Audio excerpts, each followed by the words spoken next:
अखंड परिवार की एक शिक्षाप्रद कहानी। जापान के सबसे बड़े परिवार की ये कहानी आपको पसंद तो आएगी, साथ ही साथ आपको कुछ ऐसा अमूल्य पाठ सिखाकर जाएगी जिसे आप अपने जीवन में लागू करने पर आप अपने परिवार को बिखरने से हमेशा बचा पाएंगे। चलिए जानते हैं क्या है ये कहानी।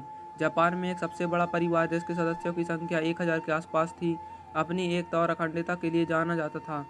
लोग उनकी मिसालें दिया करते थे कि परिवार हो तो ऐसा हो। प्रख्यात इस परिवार के बारे में जानकर उस वक्त के राजा को भी बड़ा आश्चर्य हुआ। राजा को लगा कि इतने ज़्यादा लोग वो भी बिना झगड़ों और बिना मनमुटावों के कभी रह ही नहीं सकते। जरूर इस परिवार की अखंडता के बारे में काफ़ी अफवाहें होंगी। फिर भी फिर भी लोगों से राजा ने उसके बारे में इतनी ज़्यादा तारीफें सुनी कि अब राजा का मन इस बात की सच्चाई जानने के लिए विचलित हो गया। राजा एक दिन इस परिवार से मिलने उनके घर पहुंच गया। राजा जब परिवार के सदस्यों से मिला तो सबके चेहरे पर चमक और खुशी थी। राजा इस परिवार के मुखिया, जो कि काफ़ी ज़्यादा बूढ़े हो चुके थे और बोलने में भी असमर्थ थे, उनसे बोले, मैंने आपके परिवार की खुशी और एकता तो देख ली, अब आप बताइए कि ये सब इतने बड़े परिवार में कैसे मुमकिन हो पाया। इसका राज क्या है। बूढ़ा मुखिया जो बोल नहीं पा रहा था, उसने थरथराते हाथों से एक कागज़ में कुछ लिखा और राजा को दे दिया।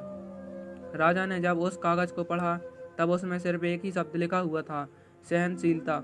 मुखिया के बड़े बेटे ने राजा से कहा, उनके पिता ने घर के हर एक सदस्य को सहनशीलता का पाठ पढ़ाया है। उनके हिसाब से सहनशीलता जहाँ होती है वहाँ क्रोध नहीं पनपता, जहाँ क्रोध नहीं होता वहाँ मनमुटाव नहीं होते, और जहाँ मनमुटाव नहीं होते वहाँ बिखराव भी नहीं होता। तो दोस्तों, अपने छोटों को, अपने बच्चों को सहनशीलता का पाठ अवश्य पढ़ाएं और खुद भी जीवन में सहनशीलता लाएं। सहनशीलता ही आपको, आपके परिवार को बिखरने से रोक सकती है। दोस्तों, अगर आप लोगों को ये सामुदायिक परिवार की कहानी अच्छी लगी हो तो वीडियो को लाइक और चैनल को सब्सक्राइब जरूर कर देना। मैं मिलता हूँ आपको नेक्स्ट वीडियो में।